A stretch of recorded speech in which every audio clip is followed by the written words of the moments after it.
Okay, so starting off at the beginning of running consistently, the start of when I got my fitness tracking watch, which is a Fitbit Charge 6, we got to go back to 2024 and look at the first run, which was done. So March 2024, which was done in a pair of Nike skate shoes. Not the best, I know, but I wanted to run, so I did it. So that first run was 5.76 miles. A big old loop that absolutely killed me. And I did it in 1 hour and 5 seconds at a 10:25 pace with a average heart rate of 166. So very, I would say average maybe, but slow, I guess, for, an actual runner, but a good starting point. First mile was 9:52. Okay, so that was the first run of consistent running. Consistent meaning every weekend. I only run on the weekends. So let's go back to my latest run, which I did today,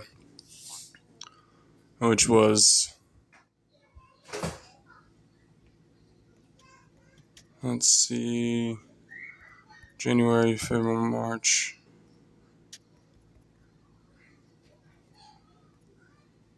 This week, one run, 10.37 miles at 1 hour and 19 minutes. So double the distance, almost the same time, 19 minutes off. Average pace is 7:36, which is cool because this was a run I did the day after I did legs. I did legs yesterday, so my legs are kind of worn out a little bit.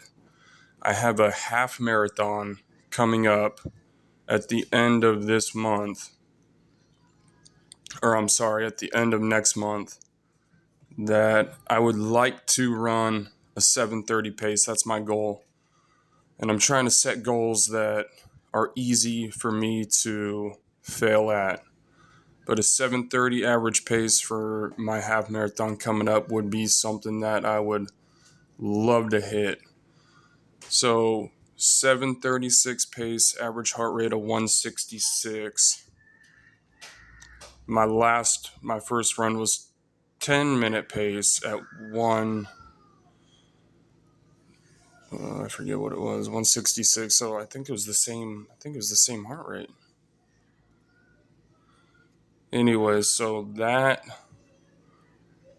would be the progression there. Let's see, there's no lap times, but 7:36 pace. So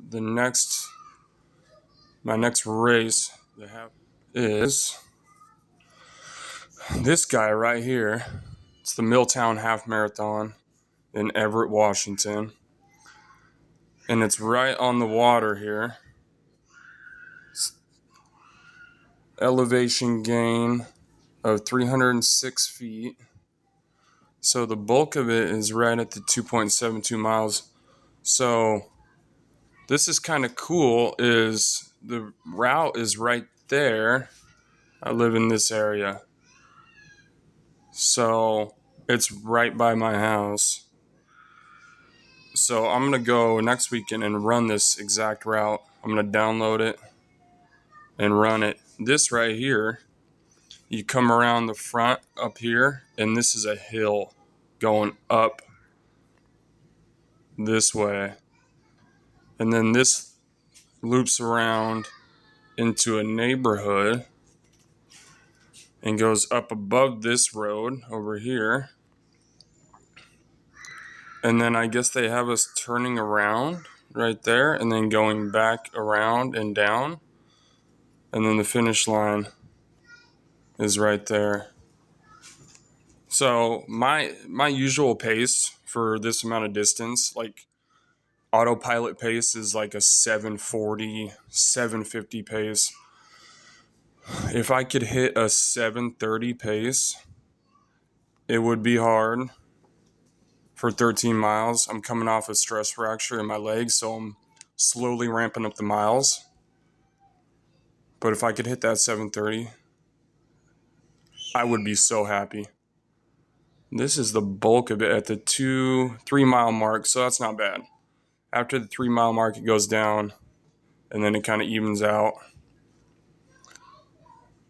And that's 6, and then you got to come back. So that's going to be fun. But that is my goal at the end of next month, is to run this. Right now I'm eating all whole foods, no processed food, no seed oils, no refined sugars, limiting my salt, and I've cut out refined sugar and I've cut out salt, and I notice a huge increase on just how much I'm able to push and how much kick I got and how much overall just fitness I have. I was eating way too much salt. So right now I'm around 3,500 milligrams of salt a day. And I feel way better because I was eating way more than that. So just cutting out the salt and refined sugar, I've noticed in my cardio, my fitness has been improved. And just my overall feeling of health. Or I'll probably run like 6 miles the weekend before. And then, so I didn't say anything earlier, but the run I just did, I've been in a 1,000 calorie deficit per day. So I wasn't fully topped off on fuel, and it was the day after legs. So I'm pretty happy with the 736 pace that I was running. The week before this race, I'm going to taper down the running, do about 6 miles the weekend before, and then I'm going to go into a calorie maintenance, maybe a little bit of a surplus, not too much. I don't think you need that much of a surplus leading up to a half marathon. Maybe if you were running a marathon or, an ultra or something like that. But for this, the day of, I'll probably wake up, eat, a couple bananas, some peanut butter, and start on some gels before the race. But nothing too crazy. It's only 13 miles. We'll see how that goes. But yeah, that's the progression over almost 2 years of running. 736 pace for 10 miles at 166 average heart rate compared to all the way back in 2024, March 2024, first run was 10:25 pace at the same heart rate. That's crazy. At almost the same amount of time for about double the distance. That is a crazy thing to look back on and see that progression. All right, guys, I hope this gives you some motivation. The only thing to do is just to start. Just start. If it's little bits at a time, just start. And don't put too much pressure on yourself. And just start ramping it up little by little. And you'll be so impressed with yourself. Okay, scale weight after breakfast, after a run, full belly, 176.1.